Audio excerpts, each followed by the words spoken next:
This is a 1994 Dual-Lite EZ-2 with a 4-volt battery and an off-white housing. Here's a demo of the unit. The lamps are double contact bayonet base incandescent rated at 4 volts and 7 watts. The inside of the unit features a charger board, input transformer, wiring connections, and a 4-volt battery.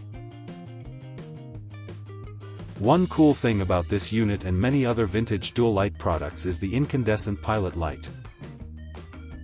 This allows the unit to indicate the charge rate, bright when the battery is charging and dim when the battery is on trickle charge. Here is the label on the unit.